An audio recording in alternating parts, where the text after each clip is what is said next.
what's often forgotten when analyzing League of Legends games is that you have to play to your win conditions. And sometimes that means playing suboptimally. And when I say suboptimally, that means in the theoretical abstract sense of playing League of Legends, and that everything within a vacuum, this is how you should play the game, especially considering what the enemy will do and what your intention is to do on the map. And this comes in of playing suboptimally to say that you need to play towards the game and the game state that you're currently in, and also to your opponent's weakness. This is the most important part, because if someone is playing incredibly shitty on the enemy team, you need to be able to take advantage of that. And you also saw this recently with Fongvu Buffalo, but this isn't just limited to Fongvu themselves, but also a lot of just wildcard teams in general, because they play to a lesser degree and they also just inherently play suboptimal League of Legends. But with that said, they played this incredibly aggro style at this recent MSI tournament, and I kind of want to highlight that because oftentimes a lot of wildcard teams will play an incredibly aggro style, and a style which kind of exudes this unpredictableness, and that is their main strength because they know that they can't beat a legitimate team one-on-one just going with the meta strat or even meta picks, right? So as the higher team, the team that is supposed to win, right, is supposed to clinch this win and there being no upset, you can't just stick to your style because it's not as effective as possible against a lesser opponent. So I want to harken back to what a great American author, some consider great, I don't fucking really read him, but I did know this quote from him of Mark Twain, and he had said this best, that there are some things that can beat smartness and foresight. Awkwardness and stupidity can. The best swordsman in the world doesn't need to fear the second best swordsman in the world. No. The person for him to be afraid of is some ignorant antagonist who has never had a sword in his hands before. He doesn't do the thing he ought to do, and so the expert isn't prepared for him. He does the thing he ought not to do, and often it catches the expert out and ends him on the spot. And so this goes back to League of Legends itself, and that oftentimes these wildcard teams, they do something so unpredictable that you don't really expect it. I mean, we've even seen some wildcard teams try and do a lane swap or try and get Nocturne level 6 by 4 minutes, you know, with with what was that team? GAM, right? The Vietnamese team beforehand, right?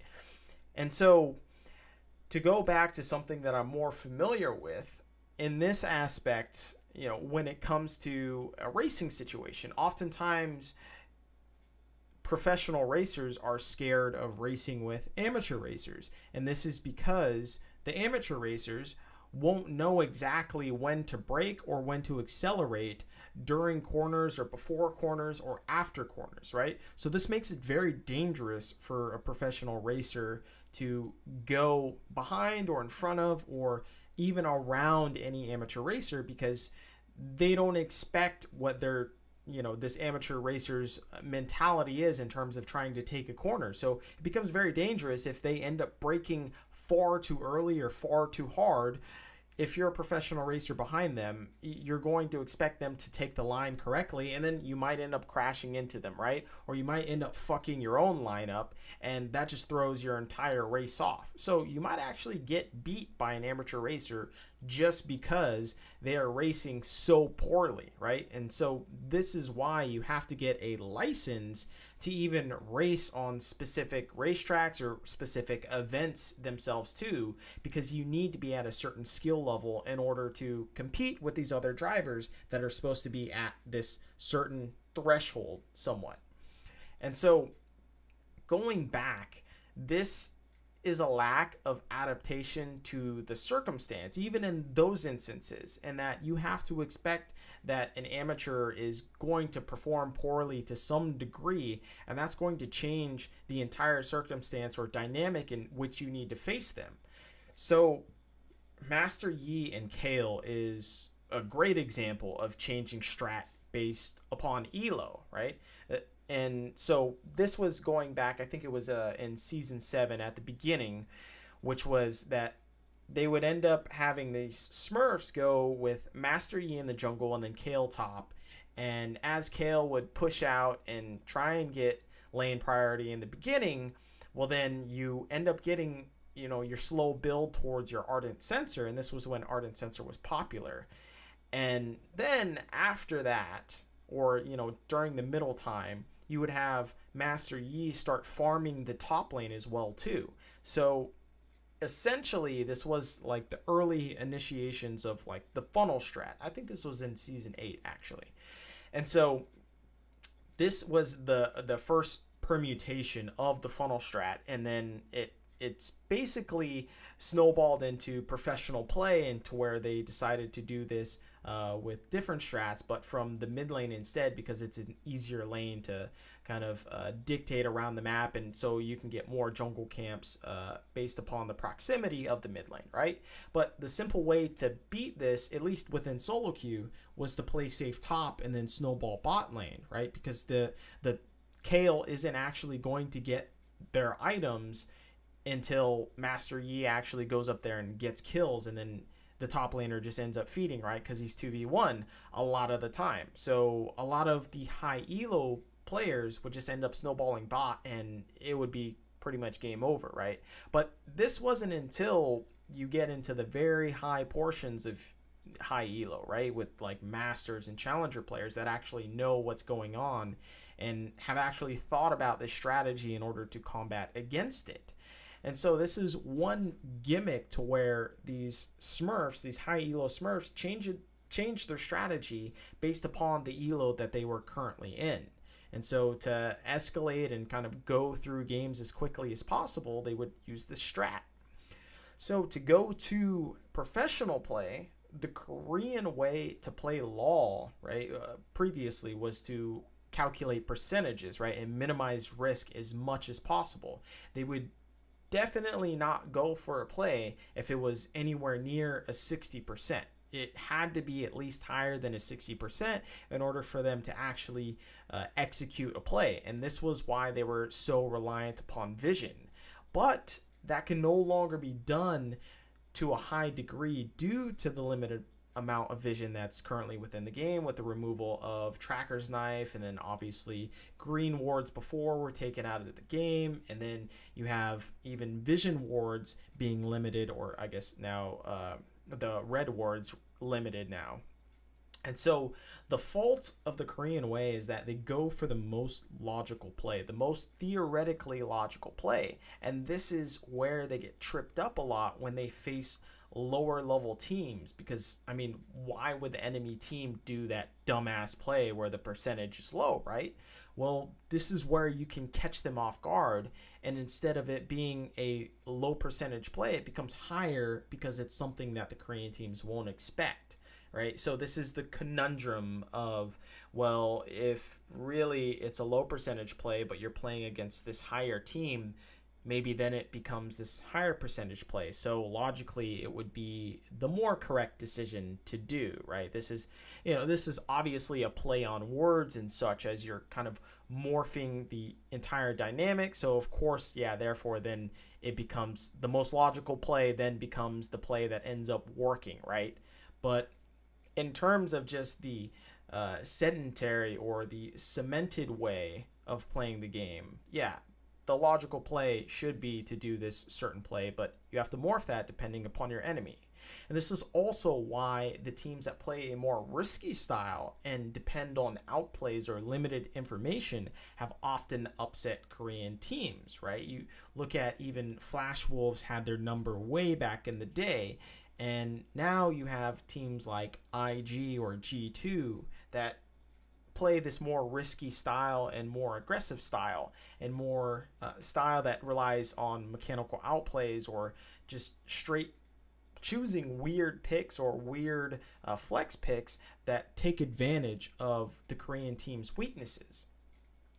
So another way in which you can morph your game in order to play this suboptimal style is jungle pathing. And this is one of the most, exploited things within the current pro League of Legends scene, and it has been for quite some time, is that efficient jungle pathing must constantly be changed to be inefficient due to, the players at the highest level knowing what the most efficient route of the enemy likely is, right? So if they know that you're going to go from, say, the old solo queue route of you go from blue buff in order to go to maybe, Wolves, and then Scuttle would have been the old way to do it when Scuttle spawned. But now you could take advantage of that, right? At least within that old scheme, you could just end up stealing their red buff because you know that most likely in solo queue they're going to start at that blue buff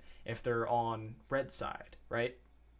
So you could take advantage of that, and you could do this kind of inefficient jungle pathing, or something that is not necessarily inefficient, but just unexpected, because you know exactly what the enemy is going to do.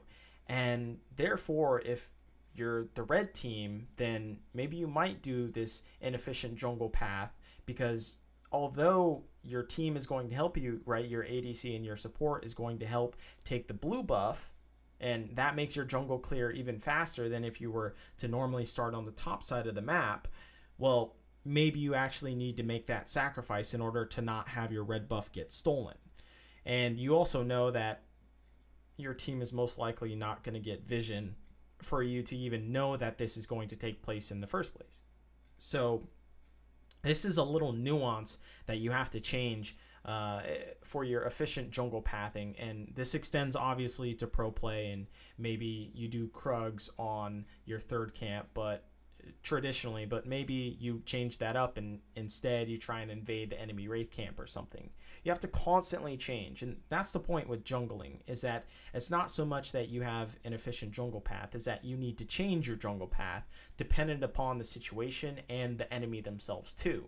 So you have to change your style based upon the strength of your enemy ultimately, and this is more evident given the greater skill disparity that is presented between two different teams. And you can get away with more things if your team is more skilled individually, and that makes obvious sense, right? If you just beat them out in every single lane, then you can just essentially do whatever you want, and it's really not going to matter. But as we see with the higher levels of League of Legends, the skill discrepancy, at least individually, isn't as wide as it was previously in previous seasons. And this entire whole skill discrepancy, or this whole theoretical play of playing correct League of Legends, is also why I don't agree with LS's theory, because he's one of these big analysts that propagate the entire idea that you should play this theoretical level of League of Legends to do the most optimal play. And his theory breaks down because teams that play that actually don't end up playing the correct way, because they don't end up modifying their terms based upon the enemies that they're playing against. So you should always be dynamic in terms of judging the power of your enemy.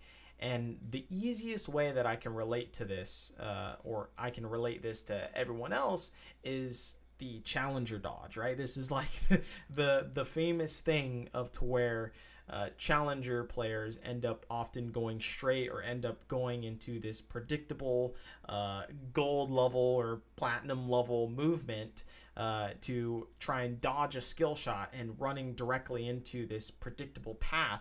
But it turns out they're playing this mind game of, well, you're expecting me to try and juke this other way because that's what a person good would do. But instead, they end up just going straight. And so this is a type of mind game, and at the easiest or most fundamental level, this is a way to suboptimally play League of Legends. But in turn, when you're playing this suboptimal style, it ends up being a better style, because in the sense of you playing against a higher level opponent, then the terms and conditions entirely change. And so I don't believe in the theoretical way of playing League of Legends. I think in most cases, yes, that is the way to play it. And I think that's a general rule that people should stick with until they're at a very high level. And then you can start changing the terms. Because as you know, I think a famous quote had once said that, yeah, you can become a master at something, but it then becomes to where you become the ultimate master, an ultimate creator of your craft, when you can then determine when to break the rules. And that's the most important point. That's actually when you become a master, is when you know when to break the rules. And therefore, that's when you truly understand how to actually play the game.